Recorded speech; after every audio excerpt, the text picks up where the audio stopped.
Salut à toutes et à tous la Ranger Family, c'est Mousko et j'espère que vous allez tous bien. Si c'est pas le cas, venez pas me raconter votre vie, j'ai vraiment pas votre temps. Aujourd'hui, la vidéo sera consacrée sur l'épisode 3 de l'émission Les démons d'Hollywood centrée sur Power Rangers. Donc j'espère que vous êtes bien installés, attachez vos ceintures. Juste après l'intro, on plonge dans le Rangerverse.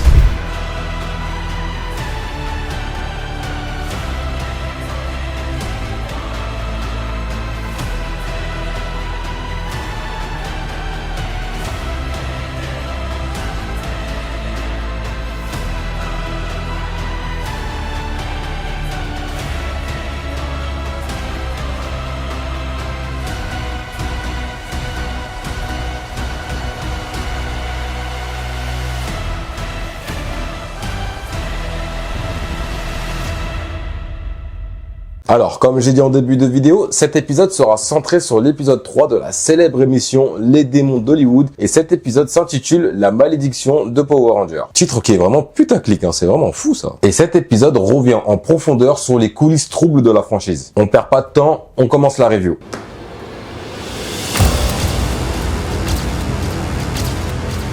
Pour le coup, je vous apprends rien. Vous savez que lorsque Power Rangers est arrivé en 1993, c'était un phénomène mondial. C'était THE super-héros à l'époque. Mais pour le coup, les conditions de tournage étaient vraiment très extrêmes à l'époque. Déjà, les acteurs réalisaient leurs propres cascades. Et d'ailleurs, Audrey Dubois, qui était la Ranger jaune du pilote, raconte un tournage qui a eu lieu dans le désert à plus de 40 degrés. Et pour le coup, il y avait des acteurs qui étaient enfermés dans des combinaisons vraiment très lourdes jusqu'à ce qu'il y en ait un qui portait un costume de patrouilleur, l'armée de Rita Repulsa, qui a mangé un très gros coup de chaleur. Et la grosse dinguerie, c'est que l'équipe de tournage a proposé 100 $ à quiconque reprendrait le costume. C'est vraiment très hardcore et le pire, c'est qu'une personne avait même accepté. Vous voyez, donc là, ça annonçait déjà la couleur. Les journées de tournage dépassaient régulièrement 12 et 14 heures et en plus de ça, la grosse dinguerie, c'est que dans une journée, ils pouvaient tourner 70 à 100 scènes. C'était vraiment hardcore, c'était vraiment très physique. C'était bien au-delà des limites syndicales en fait. Et là où un acteur est payé entre 20 et 50 000 $ par épisode, eux, ils étaient payés que 750 $ et des poussières. Et ça, c'était le salaire brut. Donc,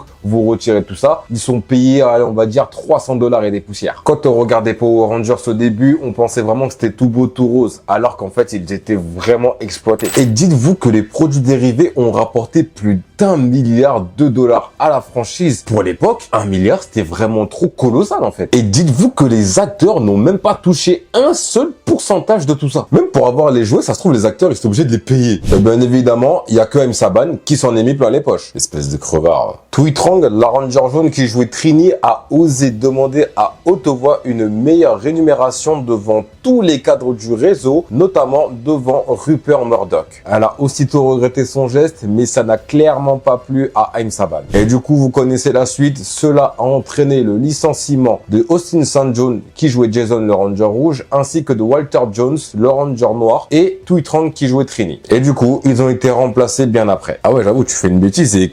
Ah oui, t'es cuit.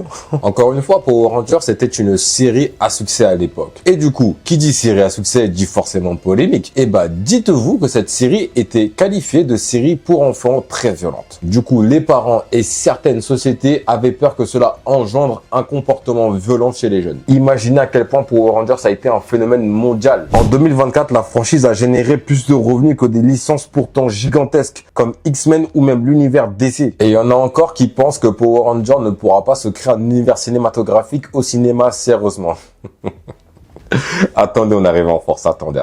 Dans la suite de l'épisode, on découvre les difficultés rencontrées par plusieurs acteurs après leur passage dans Power Rangers. Beaucoup ont eu du mal à se défaire de l'image de Power Rangers et à trouver de nouvelles opportunités. Par exemple, Walter Jones, qui a auditionné pour Buffy contre les vampires, a été perçu comme un mauvais acteur en raison de son passage chez Power Rangers. En vrai, c'est très triste car très peu d'entre eux ont percé malheureusement. La plupart ont enchaîné des petits rôles sans grands impacts en fait. Toutefois, certains ont réussi quand même à rebondir. Par exemple, Brandon J. McLaren, qui joue Jack dans Power Rangers SPD, a joué dans la série à succès Snowfall produite par FX.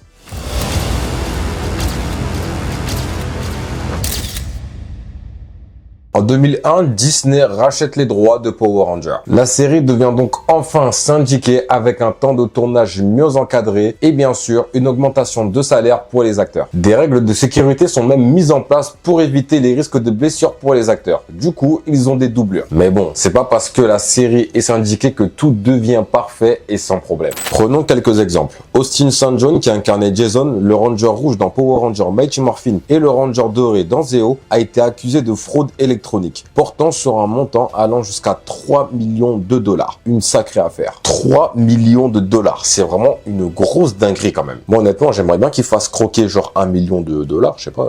Non, mais plus sérieusement, c'est vraiment une grosse dinguerie ce qu'il a fait et j'espère qu'il va payer le prix fort pour avoir fait ça. Ricardo Medina, qui jouait Cole, le Ranger rouge de la Force Animale, et plus tard Decker dans Power Rangers Force Animale, était réputé difficile à gérer sur les tournages. En dehors des plateaux, son comportement antisocial a été pointé du doigt par son ex-flirt. Son passé turbulent et ses accès de violence ont conduit à des accusations bien plus graves. Le 31 janvier 2015, il est accusé de meurtre après avoir poignardé son colocataire avec une épée. Non mais le gars, il prenait vraiment son rôle de Decker à cœur, c'est vraiment pas possible en fait là. Et ça, c'est vraiment un truc que je ne comprendrai jamais avec l'humanité, c'est que certains fans ont organisé une cagnotte pour venir en aide à l'acteur durant son incarcération. 3 ans plus tard, Ricardo Medina est libéré en 2020. Autre histoire dramatique, et cette fois-ci, ça va concerner Pua Magasiva qui a incarné Shane, le Ranger rouge de la Force Cyclone. 15 jours avant sa mort, en 2019, il avait été condamné pour violence conjugale. Pendant un moment, je vais pas vous mentir que les causes exactes de son décès étaient vraiment très floues et les rumeurs circulaient. Mais la triste vérité, c'est qu'il s'est en fait suicidé. Et bien sûr, impossible de ne pas évoquer le cas de Jason David Frank, alias Tommy, le Ranger le plus populaire de la franchise Power Rangers. Il était décrit comme quelqu'un de très énergétique. On peut dire ce qu'on veut, mais à un moment donné, il a porté la franchise sur ses épaules. Sa popularité n'est pas venue de nulle part, et pourtant, lui aussi avait ses propres démons. Le premier drame majeur de sa vie survient en 2001 avec le suicide de son frère Eric Frank, qui avait d'ailleurs joué son frère David dans Power Rangers Zeo. Et d'ailleurs, la même année, c'est Tui Trang qui jouait la Ranger jaune originelle dans Power Rangers Mighty Morphin qui est décédé dans un accident de la route. Puis en novembre 2022, c'est Jason David Frank qui met fin à ses jours à son tour, retrouvé avec une corde et des substances dans son organisme. À l'époque, il avait confié à Jason Faunt, qui joue Wes, le Ranger rouge de la Force du Temps, qu'il luttait contre sa bipolarité et un profond sentiment d'écrasement. Pour le coup, c'est une ironie vraiment tragique puisqu'il finit de la même manière que son frère parti 21 ans plus tôt.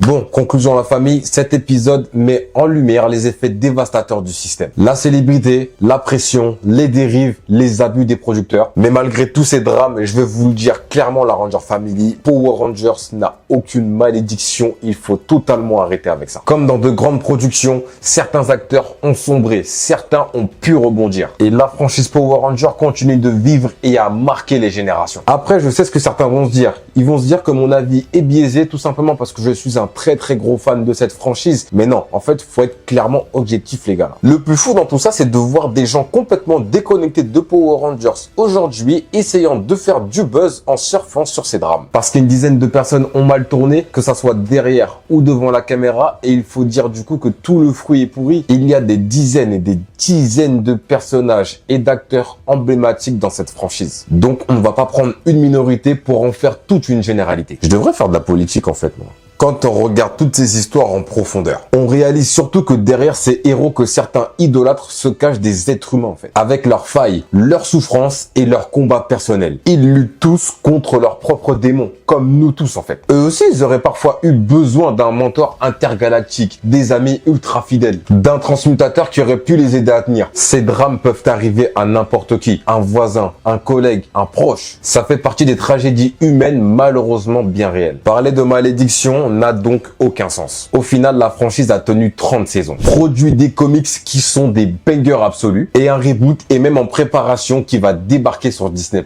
Franchement, je sais pas si quelqu'un a le numéro de la malédiction, mais si c'est pour perdurer comme ça avec une franchise, franchement, je signe tous les jours. La diversité dans Power Rangers a joué un rôle essentiel depuis ses débuts. En proposant des héros de différentes origines, ethniques, personnalités et culturelles, ils ont su faire un truc immense. La série a permis à des millions de jeunes de se reconnaître à travers l'écran. Et mine de rien, cette représentation a aidé pas mal de personnes à gagner en confiance. Donc, à la malédiction, on lui dit fuck. Allez, ça y est, je vais vraiment rentrer dans la politique. 500 signatures, les gars, s'il vous plaît. C'est la fin de cette vidéo, la Ranger Family. J'espère qu'elle vous a plu. Si c'est le cas, n'hésitez surtout pas à lâcher le pouce du Ranger bleu, un commentaire. Et si ce n'est pas déjà fait, à vous abonner et activer la cloche pour ne pas manquer les prochaines vidéos. Et dites-moi ce que vous avez pensé de cet épisode si vous l'avez regardé. Et si c'est pas le cas, il est disponible sur Amazon Prime Video.